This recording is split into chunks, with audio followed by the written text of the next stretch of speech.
Hi friends, welcome back. I'm Christina, the manager at the Pacific Beach Library. Thank you for joining me for day 15 of our wonderful read aloud together of Wuthering Heights by Emily Brontë. I'm excited to let you know that we have just 3 more days of reading together on this book. It's interesting too because it's a book that I was so excited to read, and I'm still excited to get to the end. But it's funny because the further I go along, the more I remember like, oh wow, Heathcliff is terrible. I knew that from the beginning. But he's really terrible. There were things that I had completely forgotten about that plot point. So we'll discuss it a little bit today, but for now, let's start out with some tea. The tea that I'm enjoying is the French breakfast tea. It's a loose leaf tea from Point Loma Teas, and it says the ingredients are 100% organic black tea, rich vanilla, and rose petals. Hello! I picked that one up because we are doing our Count of Monte Cristo tea tomorrow. It's hard to believe that when we started reading that book last fall, we just sort of flippantly said, there's this big scene set on May 21st. It felt so far away. And we're like, we'll just see if maybe we'll pretend to be a little bit like the Count of Monte Cristo. We'll make plans to get together on May 21st at 10:30 in the morning for breakfast. And I think we even kind of joked around like, maybe it'll be virtual. Maybe by then it'll be in person. It's virtual, but we're going to finally do it. It's tomorrow morning at 10:30, and if you would still like to join us, you are certainly welcome. We would love to have you join us on Zoom tomorrow. And if you RSVP'd early is definitely going, then you also have some of the same teas that I'm enjoying today. Ooh, so let's try that French vanilla. That smells really good.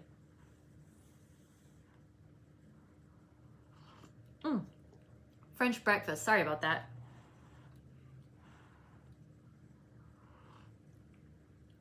Oh, I like that. That's really good. I feel like that would be really nice with some milk or cream too. If I remember, I will bring milk and have that tomorrow with that. Ooh, that sounds really good. Okay, sorry, that's a lovely tea. Also, I want to remind you to please go ahead and vote as to what book you'd like to read next. As mentioned, we have only 3 days left of our read along together, Wuthering Heights. I can't remember if I already posted, sorry, I've got a how-to festival coming up this Saturday, so my mind has been like a lot there, and I'll post some information about that too in case you'd like to join us at that event this weekend. But after we finish our read along together next Tuesday of Wuthering Heights, on Wednesday there will be a screening available for you to watch anytime between noon and midnight. I will be watching it right at 3 o'clock and commenting. I invite you to comment along with me if you'd like to. But we're going to be showing the 1970 version of the film adaptation of Wuthering Heights. And then afterwards, the following day, on Thursday the 27th at 3 o'clock, we'll have our usual tea party at the end of the book where we'll discuss, in this case, both the book and the film. And I'm also curious too about what folks think of, maybe we can talk a bit about how Wuthering Heights has been referenced in other books. Like I know that in Twilight, Wuthering Heights was referenced quite heavily as well. And so how do we think that ties into what they're trying to say about those characters too?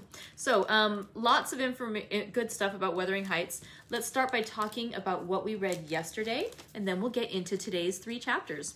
So in chapters 26 and 27 that we read yesterday, it was rather dramatic. So we had already talked about how Linton Heathcliff is dying.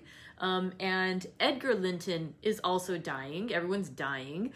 And Heathcliff is trying to have his son, Linton Heathcliff, marry Cathy Linton, the daughter of his lost love, Catherine Earnshaw Linton, so many repeated names, and his enemy, Edgar Linton. He wants the 2 children to marry, basically so that he can take possession of all of the lands and all the properties, and also because he knows it would upset Edgar Linton, who he still hates for he feels having hurt Cathy so many years before.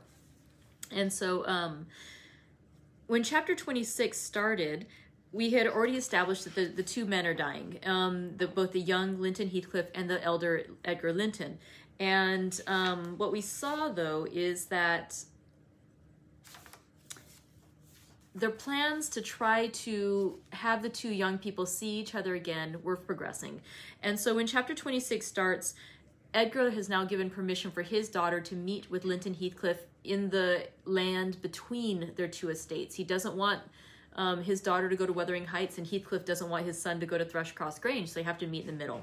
And so they agree to meet, and Cathy and Nellie Dean are both shocked at the change, the sad change in Linton Heathcliff's health. He's not doing very well at all. However, when it's time for Cathy to go, he protests quite vigorously, and he says no, he doesn't want her to leave. And she's like, well, why did you even want to see me? You barely even chatted with me and everything. And he's like, I wanted to see you. I care about you so much. Please don't leave. And if you're going to say anything about this visit, don't tell your father I was sick, and do not tell my father that I was not absolutely wonderful conversationalist and everything like that. So it's an interesting, and by that I mean weird, conversation. In chapter 27, it starts out by saying how Edgar Linton's health, which maybe had been declining slowly over the course of months, was now in very quick succession, like just declining very rapidly. And so Cathy, too, can see that her father is on the verge of death, and she's very distraught. But she'd made plans that after that first visit with Linton Heathcliff that she would go visit her cousin once more the following Thursday. So she's reluctant at first to leave because she knows how ill her father is, and she's worried, you know, I mean, maybe he died within the hour, I mean, who knows? But she feels this obligation to her cousin, who also is ill, and she feels like her visit can be sustaining for him because it would cheer him. And so she agrees to go visit her cousin, and he's again kind of like, you know, and so she's like, well, why did you even call me here? You've heard my father's sick. Why would you draw me away from my father's sickbed to see you if you're not even that excited to see me? Like, what's going on? I should just leave. And he's like, no, don't leave. And he gets really, really upset.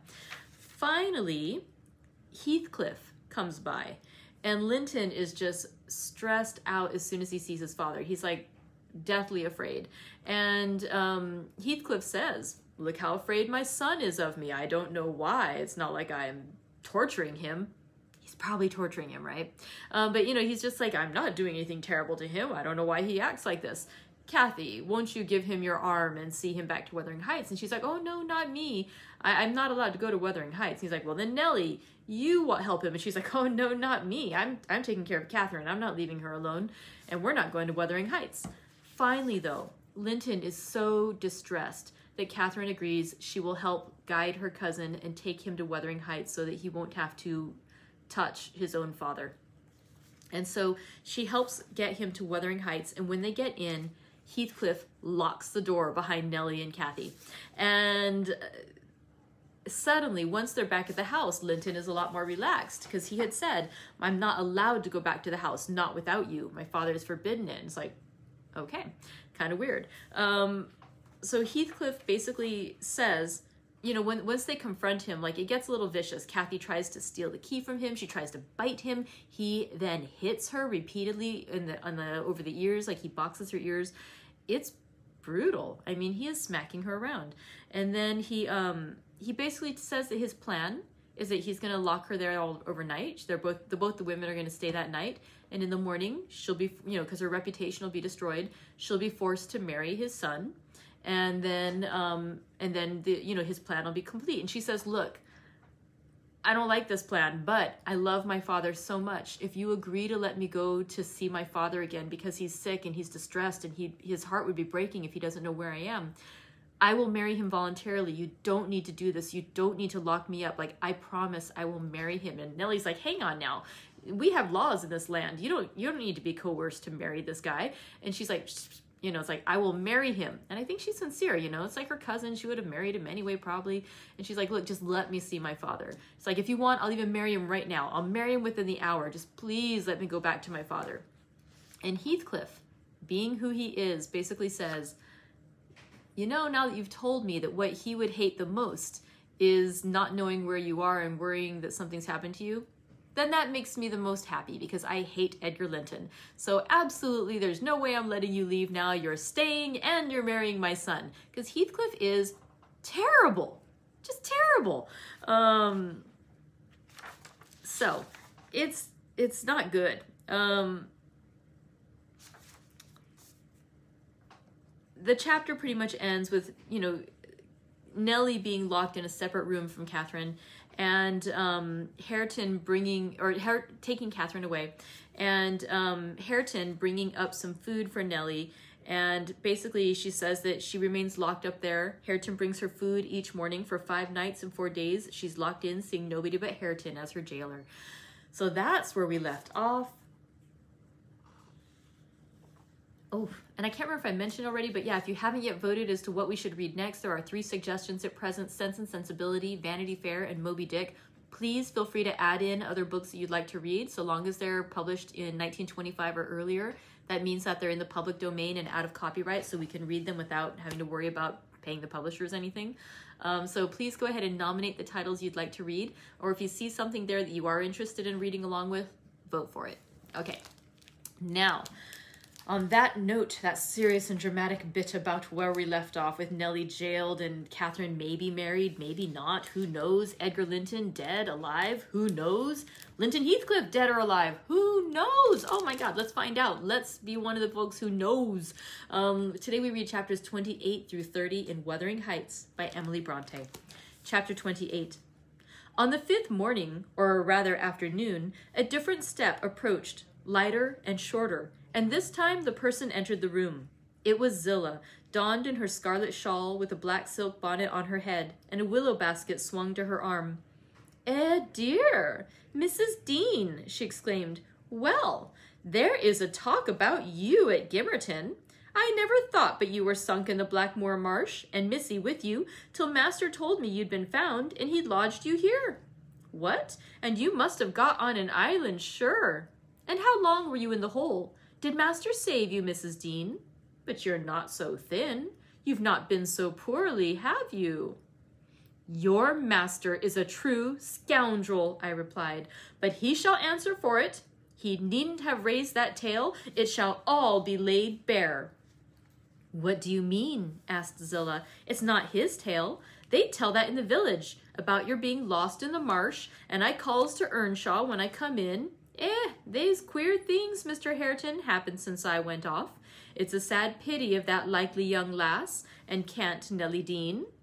He stared. I thought he had not heard aught, so I told him the rumor.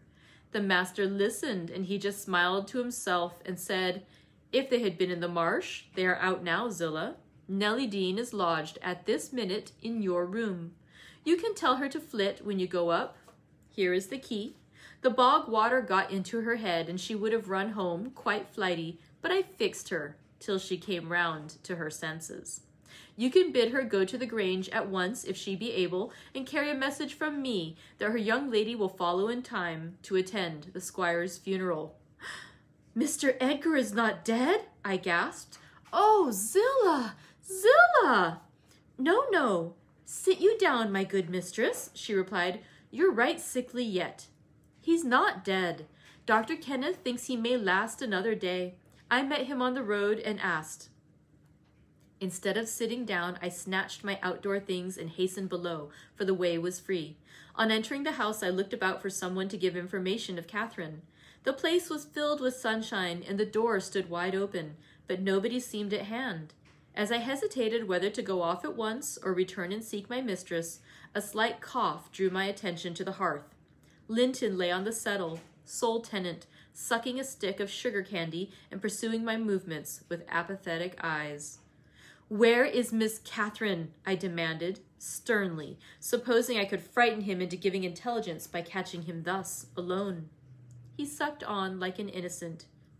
"Is she gone?" I said. "No," he replied. "She's upstairs. She's not to go. We won't let her." "You won't let her, little idiot!" I exclaimed. "Direct me to her room immediately, or I'll make you sing out sharply." "Papa would make you sing out if you attempted to get there," he answered. "He says I'm not to be soft with Catherine. She's my wife, and it's shameful that she should wish to leave me. He says she hates me and wants me to die, that she may have my money. But she shan't have it, and she shan't go home. She never shall. She may cry and be as sick as she pleases." He resumed his former occupation, closing his lids as if he meant to drop asleep. "Master Heathcliff," I resumed, "have you forgotten all Catherine's kindness to you last winter, when you affirmed you loved her, and when she brought you books and sung you songs, and came many a time through wind and snow to see you? She wept to miss one evening because you would be disappointed, and you felt then that she was 100 times too good to you. And now you believe the lies your father tells, though you know he detests you both. And you join him against her? That's fine gratitude, is it not?" The corner of Linton's mouth fell, and he took the sugar candy from his lips. Did she come to Wuthering Heights because she hated you? I continued. Think for yourself. As to your money, she does not even know that you will have any. And you say she's sick, and yet you leave her alone up there in a strange house? You, who have felt what it is to be so neglected. You could pity your own sufferings, and she pitied them too, but you won't pity hers?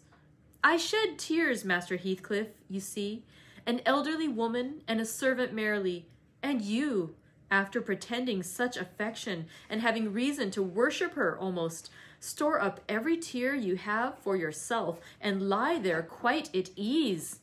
Ah, you're a heartless, selfish boy. I can't stay with her, he answered crossly.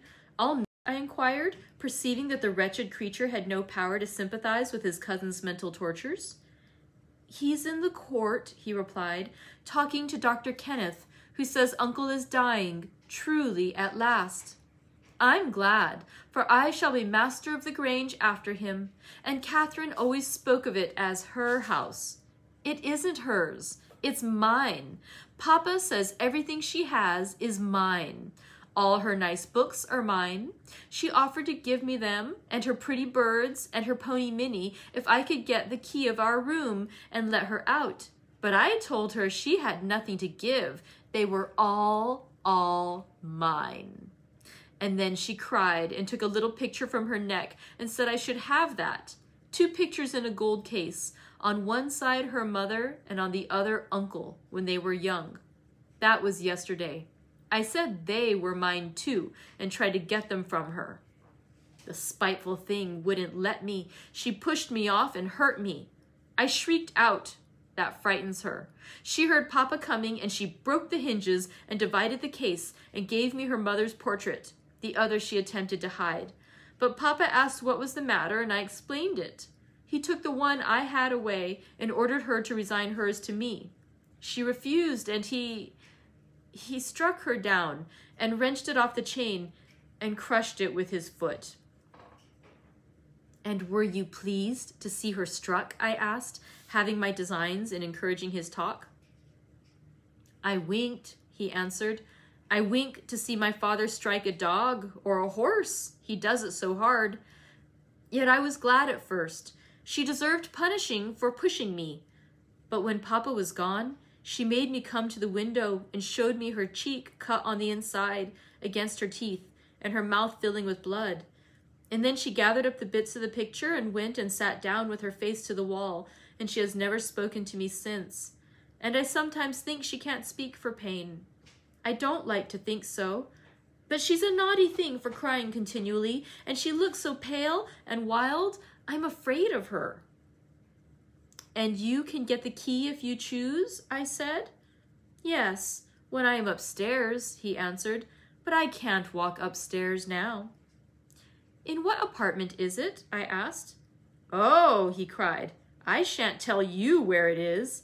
It is our secret. Nobody, neither Hareton nor Zillah, are to know. There, you've tired me. Go away, go away. And he turned his face onto his arm and shut his eyes again. I considered it best to depart without seeing Mr. Heathcliff and bring a rescue for my young lady from the Grange. On reaching it, the astonishment of my fellow servants to see me, and their joy also, was intense. And when they heard that their little mistress was safe, 2 or 3 were about to hurry up and shout the news at Mr. Edgar's door. But I bespoke the announcement of it myself.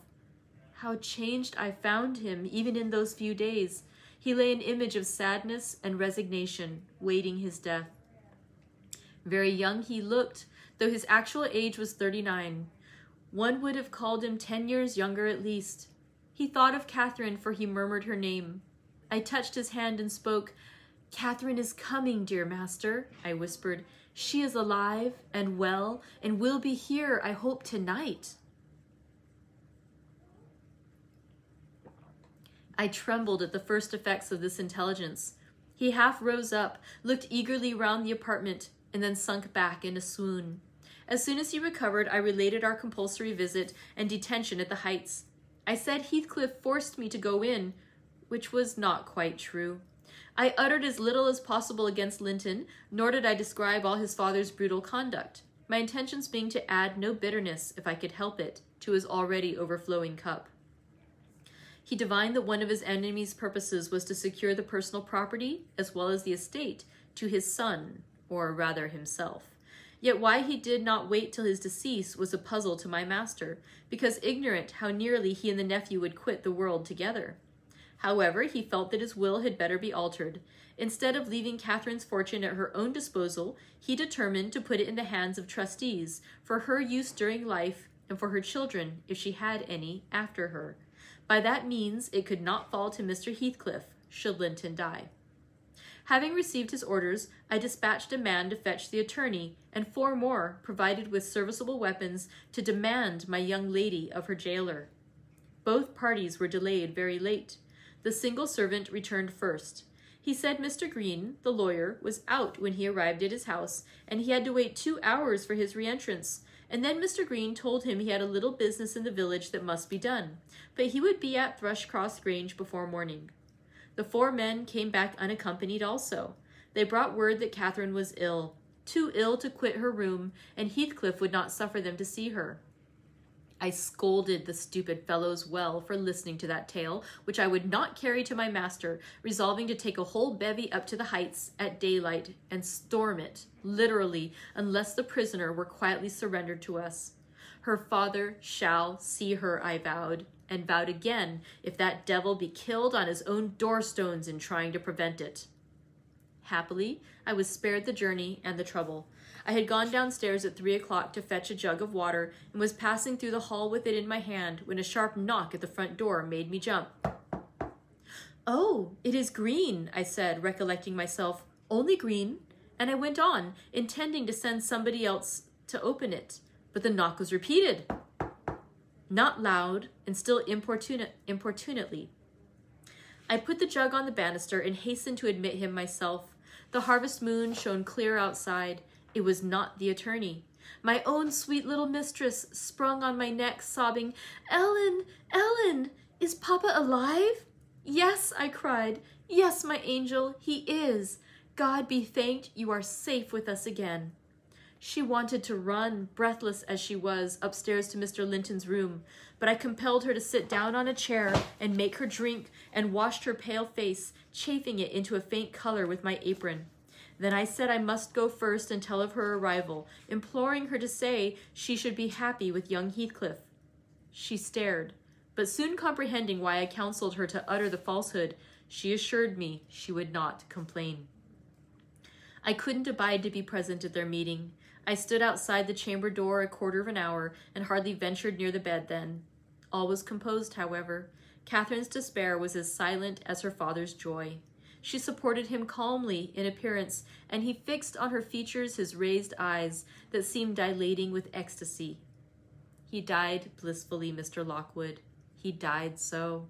Kissing her cheek, he murmured, "I am going to her, and you, darling child, shall come to us," and never stirred or spoke again, but continued that rapt, radiant gaze till his pulse imperceptibly stopped and his soul departed.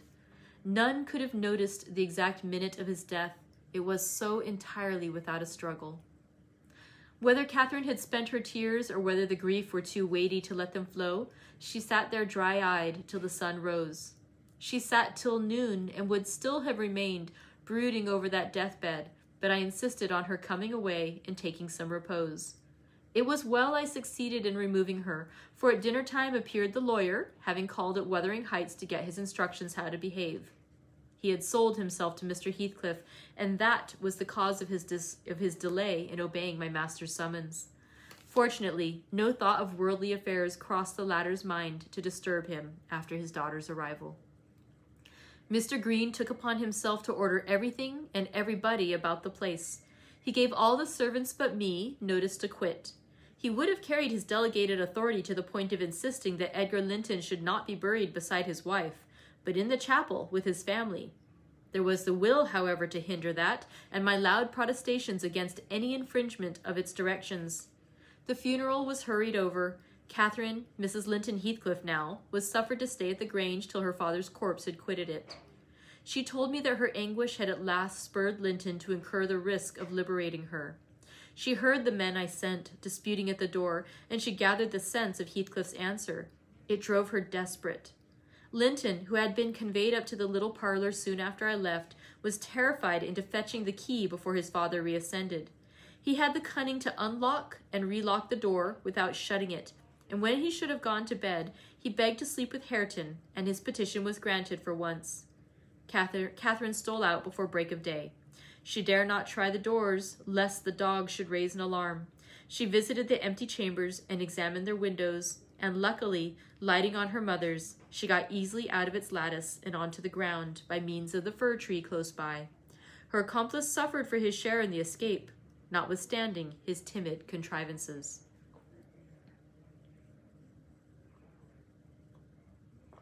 Chapter 29.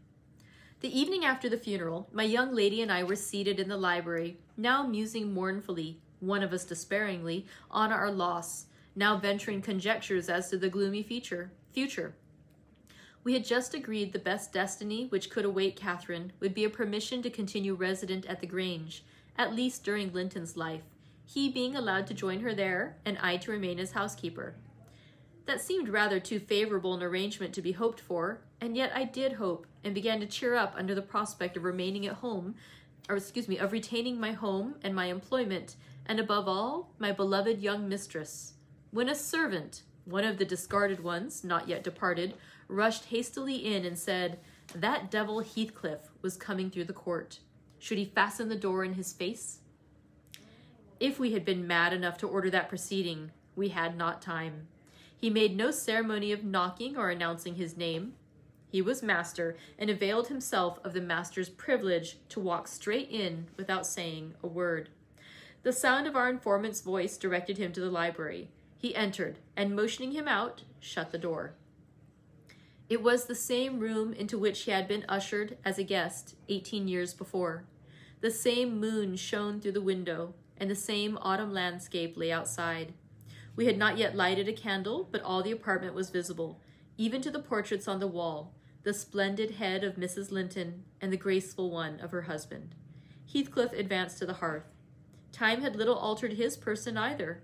There was the same man, his dark face rather sallower and more composed, his frame a stone or two heavier perhaps, and no other difference. Catherine had risen with an impulse to dash out when she saw him. "Stop," he said, arresting her by the arm. "No more runnings away. Where would you go?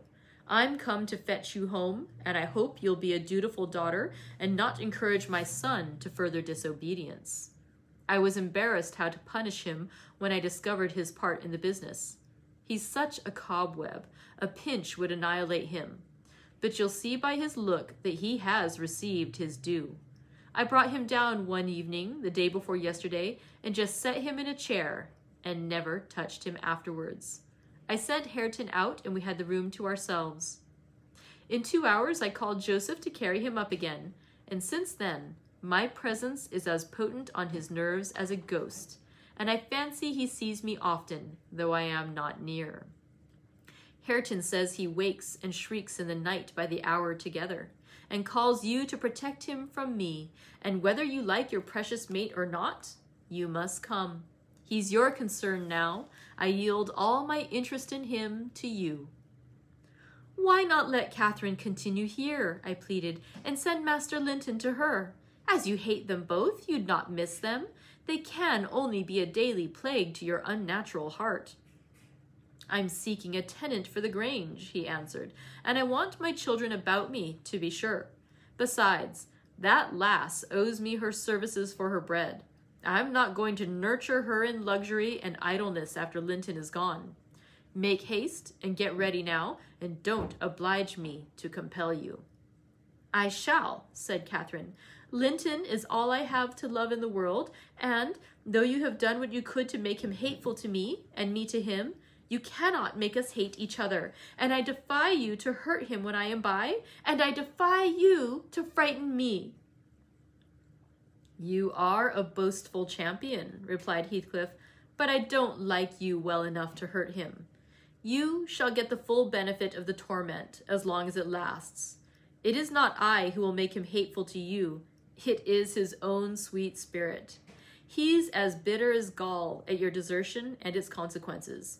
Don't expect thanks for this noble devotion. I heard him draw a pleasant picture to Zillah of what he would do if he were as strong as I. The inclination is there, and his very weakness will sharpen his wits to find a substitute for strength. I know he has a bad nature, said Catherine. He's your son. But I'm glad I've a better to forgive it. And I know he loves me, and for that reason I love him.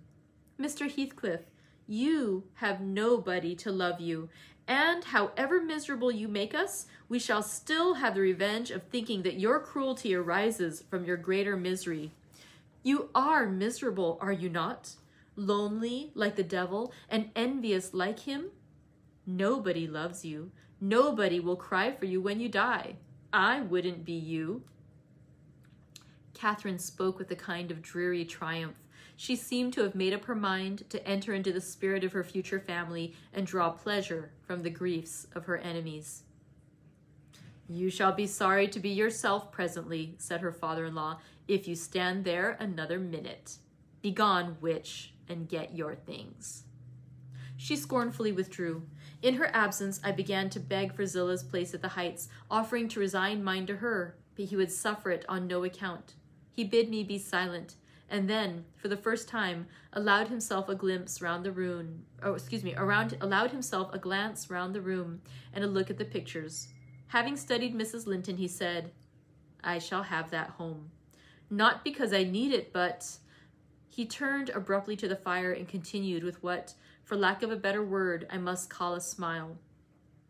"I'll tell you what I did yesterday. I got the sexton, who was digging Linton's grave, to remove the earth off her coffin lid, and I opened it. I thought once I would have stayed there when I saw her face again. It is hers yet.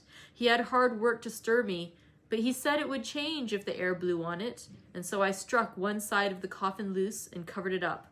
Not Linton's side, damn him. I wish he'd been soldered in lead. And I bribed the sexton to pull it away when I'm laid there, and slide mine out too.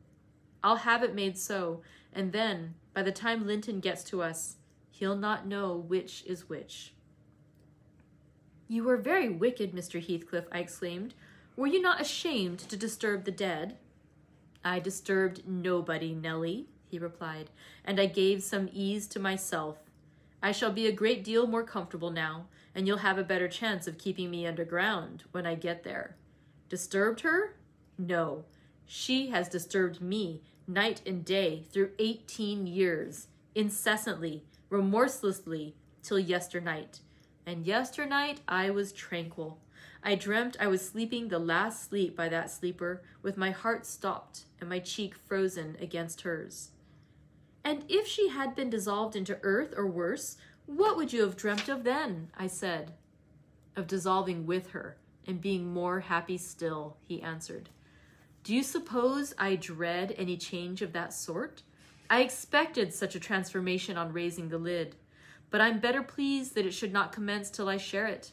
Besides, unless I had received a distinct impression of her passionless features, that strange feeling would hardly have been removed. It began oddly. You know, I was wild after she died, and eternally, from dawn to dawn, praying her to return to me, her spirit. I have a strong faith in ghosts. I have a conviction that they can and do exist among us. The day she was buried, there came a fall of snow. In the evening, I went to the churchyard. It blew bleak as winter. All round was solitary. I didn't fear that her fool of a husband would wander up the den so late, and no one else had business to bring them there. Being alone and conscious 2 yards of loose earth was the sole barrier between us, I said to myself, "I'll have her in my arms again. If she is cold, I'll think it is this north wind that chills me, and if she be motionless, it is sleep." I got a spade from the tool house and began to delve with all my might. It scraped the coffin. I fell to work with my hands. The wood commenced cracking about the screws. I was on the point of attaining my object when it seemed that I heard a sigh from someone above, close at the edge of the grave, bending down. If I can only get this off, I muttered, I wish they may shovel in the earth over us both. And I wrenched more desperately still. There was another sigh close at my ear. I appeared to feel the warm breath of it displacing the sleet-laden wind. I knew no living thing in flesh and blood was by, but as certainly as you perceive the approach to some substantial body in the dark, though it cannot be discerned, so certainly I felt that Cathy was there, not under me, but on the earth. A sudden sense of relief flowed from my heart through every limb. I relinquished my labor of agony and turned, consoled at once, unspeakably consoled. Her presence was with me. It remained while I refilled the grave and led me home. You may laugh if you will, but I was sure I should see her there. I was sure she was with me, and I could not help talking to her. Having reached the heights, I rushed eagerly to the door. It was fastened, and I remember that accursed Earnshaw and my wife opposed my entrance. I remember stopping to kick the breath out of him and then hurrying upstairs to my room and hers. I looked round impatiently. I felt her by me. I could almost see her, and yet I could not. I ought to have sweat blood then from the anguish of my yearning, from the fervor of my supplications to have but one glimpse. I had not one. She showed herself, as she often was in life, a devil to me. And since then, sometimes more and sometimes less, I've been the sport of that intolerable torture. Infernal, keeping my nerves at such a stretch that if they had not resembled catgut, if they had not resembled catgut, they would, long ago, have relaxed to the feebleness of Linton's. When I sat in the house with Hareton, it seemed that on going out, I should meet her. When I walked on the moors, I should meet her coming in. When I went from home, I hastened to return. She must be somewhere at the Heights, I was certain. And when I slept in her chamber, I was beaten out of that. I couldn't lie there. For the moment I closed my eyes, she was either outside the window or sliding back the panels or entering the room or even resting her darling head on the same pillow as she did when a child. And I must open my lids to see. And so I opened and closed them 100 times a night to be always disappointed. It racked me. I've often groaned aloud till that old rascal Joseph no doubt believed that my conscience was playing the fiend inside of me. Now, since I've seen her, I'm pacified. A little. It was a strange way of killing, not by inches, but by fractions of hairbreadths, to beguile me with the specter of a hope through 18 years. Mr. Heathcliff paused and wiped his forehead. His hair clung to it, wet with perspiration. His eyes were fixed on the red embers of the fire. The brows not contracted, but raised next the temples, diminishing the grim aspect of his countenance, but imparting a peculiar look of trouble and a painful appearance of mental tension towards one absorbing subject. He only half addressed me, and I maintained silence. I didn't like to hear him talk. After a short period, he resumed his meditation on the picture, took it down and leant it against the sofa to contemplate it at better advantage. And while so occupied, Catherine entered, announcing that she was ready when her pony should be saddled. "Send that over tomorrow," said Heathcliff to me. Then turning to her, he added, "You may do without your pony. It is a fine evening, and you'll need no ponies at Wuthering Heights. For what journeys you take, your own feet will serve you. Come along." "Goodbye, Ellen," whispered my dear little mistress. As she kissed me, her lips felt like ice. "Come and see me, Ellen. Don't forget." "Take care you do no such thing, Mrs. Dean," said her new father. "When I wish to speak to you, I'll come here. I want none of your prying at my house." He signed her to precede him, and casting back a look that cut my heart, she obeyed. I watched them from the window walk down the garden. Heathcliff fixed Catherine's arm under his, though she disputed the act at first, evidently, and with rapid strides he hurried her into the alley, whose trees concealed them. And finally, Chapter 30 of Wuthering Heights by Emily Brontë. Chapter 30. I have paid a visit to the Heights, but I have not seen her since she left. Joseph held the door in his hand when I called to ask after her and wouldn't let me pass. He said Mrs. Linton was thrang and the master was not in. Zillah has told me something of the way they go on, otherwise I should hardly know who was dead and who living. She thinks Catherine haughty and does not like her. I can guess by her talk.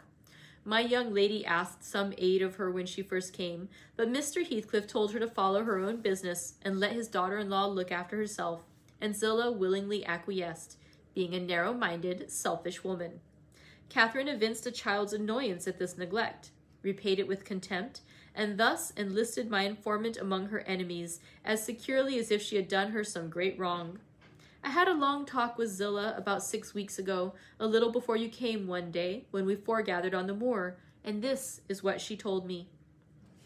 The first thing Mrs. Linton did, she said, on her arrival at the Heights, was to run upstairs without even wishing good evening to me and Joseph. She shut herself into Linton's room and remained till morning.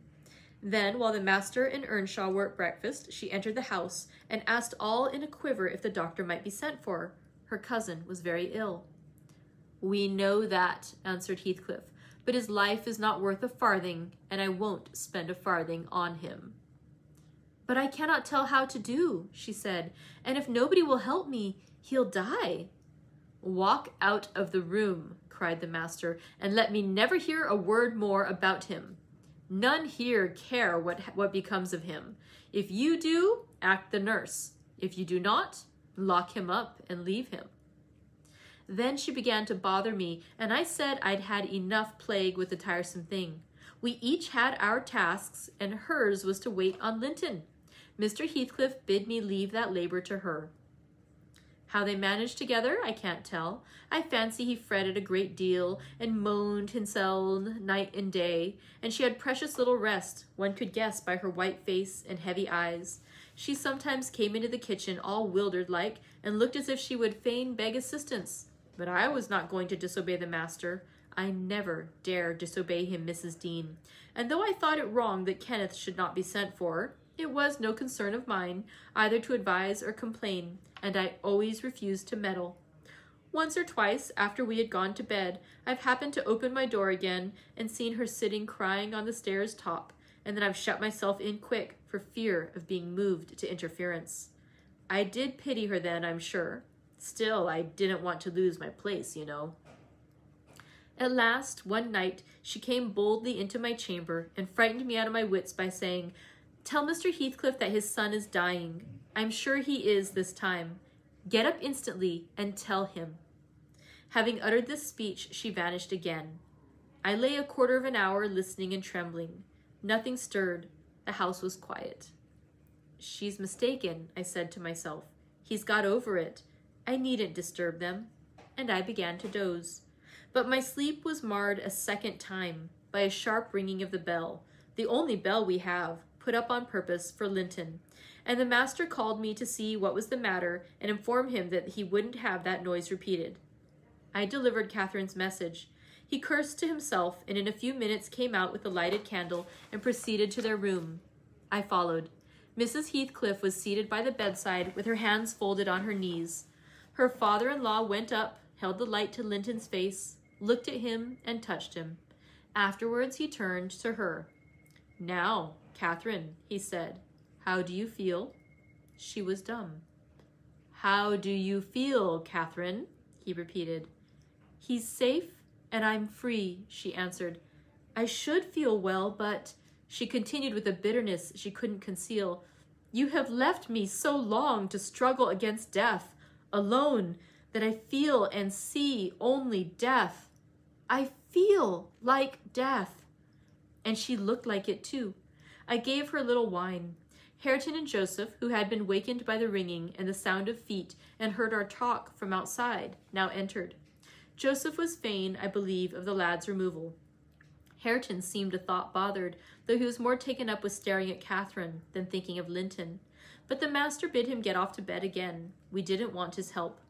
He afterwards made Joseph remove the body to his chamber and told me to return to mine, and Mrs. Heathcliff remained by herself. In the morning he sent me to tell her she must come down to breakfast.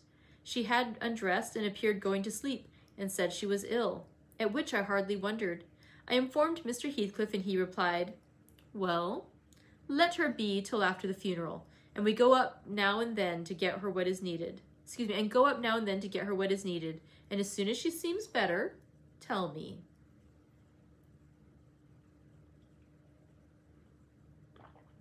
Cathy stayed upstairs a fortnight, according to Zillah, who visited her twice a day and would have been rather more friendly, but her attempts at increasing kindness were proudly and promptly repelled.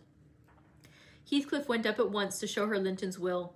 He had bequeathed the whole of his, and what had been her movable property, to his father. The poor creature was threatened or coaxed into that act during her week's absence, when his uncle died. The lands, being a minor, he could not meddle with. However, Mr. Heathcliff has claimed and kept them in his wife's right, and his also. I suppose legally. At any rate, Catherine, destitute of cash and friends, cannot disturb his possession. Nobody, said Zillah, ever approached her door, except that once, but I. And nobody asked anything about her. The first occasion of her coming down into the house was on a Sunday afternoon. She had cried out, when I carried up her dinner, that she couldn't bear any longer being in the cold, and I told her the master was going to Thrushcross Grange, and Earnshaw and I needn't hinder her from descending. So as soon as she heard Heathcliff's horse trot off, she made her appearance, donned in black, and her yellow curls combed back behind her ears, as plain as a Quaker. She couldn't comb them out. Joseph and I generally go to chapel on Sundays. The kirk, you know, has no minister now, explained Mrs. Dean, and they call the Methodists or Baptist place, I can't say which it is, at Gimmerton, a chapel.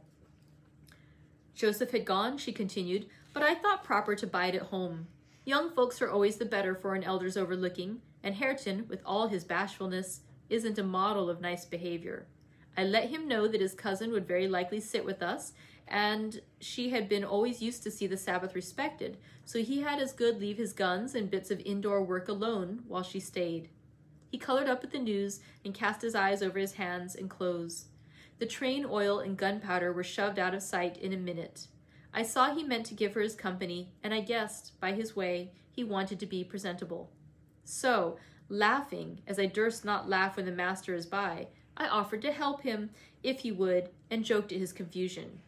He grew sullen and began to swear. Now, Mrs. Dean, she went on, seeing me not pleased by her manner, you happen think your young lady too fine for Mr. Hareton, and happen you're right, but I own I should love well to bring her pride a peg lower. And what will all her learning and her daintiness do for her now? She's as poor as you or I. Poorer, I'll be bound. You're saving, and I'm doing my little all that road. Hareton allowed Zillah to give him her aid, and she flattered him into a good humor. So when Catherine came, half forgetting her former insults, he tried to make himself agreeable by the housekeeper's account. Mrs. walked in, she says, as chill as an icicle and as high as a princess. I got up and offered her my seat in the armchair. No, she turned up her nose at my civility. Earnshaw rose too and bid her come to the settle and sit close by the fire. He was sure she was starved. I've been starved a month and more, she answered, resting on the word, as scornful as she could.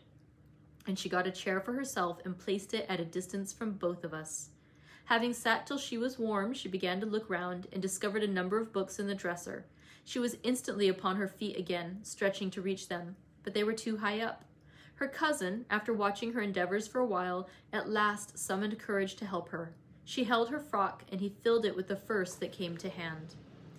That was a great advance for the lad. She didn't thank him. Still, he felt gratified that she had accepted his assistance and ventured to stand behind as she examined them, and even to stoop and point out what struck his fancy in certain old pictures which they contained. Nor was he daunted by the saucy style in which she jerked the page from his finger. He contented himself with going a bit farther back and looking at her instead of the book. She continued reading or seeking for something to read. His attention became, by degrees, quite centered in the study of her thick, silky curls. Her face he couldn't see, and she couldn't see him, and perhaps not quite awake to what he did, but attracted like a child to a candle. At last he proceeded from staring to touching. He put out his hand and stroked one curl as gently as if it were a bird. He might have struck a knife into her neck. She started round in such a taking. "Get away this moment! How dare you touch me? Why are you stopping there?" she cried in a tone of disgust. "I can't endure you. I'll go upstairs again if you come near me." Mr. Hareton recoiled, looking as foolish as he could do. He sat down in the settle, very quiet, and she continued turning over her volumes another half hour. Finally, Earnshaw crossed over and whispered to me, "Will you ask her to read to us, Zillah? I'm stalled of doing naught, and I could like to hear her. Do not say I wanted it, but ask of yourseln." "Mr. Hareton wishes you would read to us, ma'am," I said immediately. "He'd take it very kind. He'd be much obliged."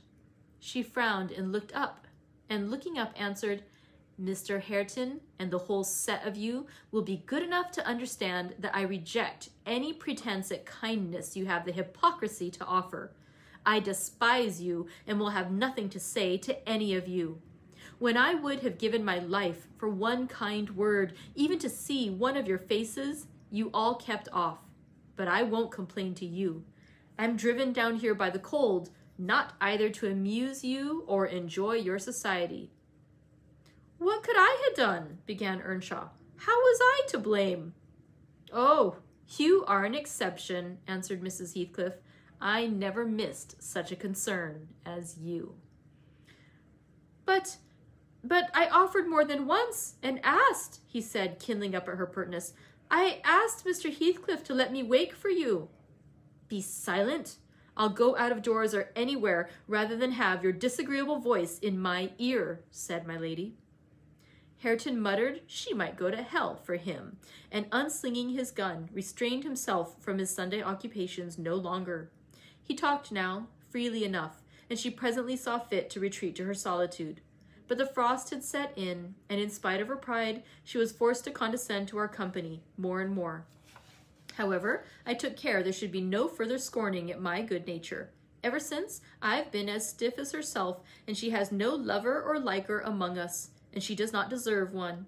For let them say the least word to her, and she'll curl back without respect of anyone. She'll snap at the master himself, and as good as dares him to thrash her, and the more hurt she gets, the more venomous she grows. At first, on hearing this account from Zillah, I determined to leave my situation, take a cottage, and get Catherine to come and live with me. But Mr. Heathcliff would as soon permit that as he would set up Hareton in an independent house, and I can see no remedy at present unless she could marry again, and that scheme it does not come within my province to arrange. Thus ended Mrs. Dean's story.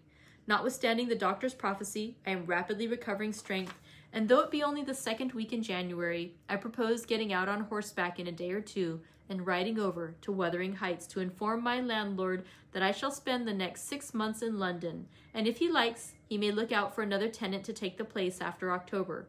I would not pass another winter here for much. That concludes today's chapter. It brought us up to the present day of when Lockwood has met the residents of Wuthering Heights, and he's learned the history of the Earnshaw family, the Lintons, and Heathcliff. And so we will find out next week in our last 2 days of reading what is the final conclusion of what happens in Wuthering Heights. Thank you very much for joining me today. As mentioned before, I hope that you will be able to join us tomorrow morning at 10:30 for our special Count of Monte Cristo tea. Also, if you have not yet voted, please do vote on what book you'd like to read next. Thank you so much. I hope you have a wonderful weekend. Oh, and I'll post some information about the How To Festival. I hope you'll be able to join us then too. Take care, friends. Bye.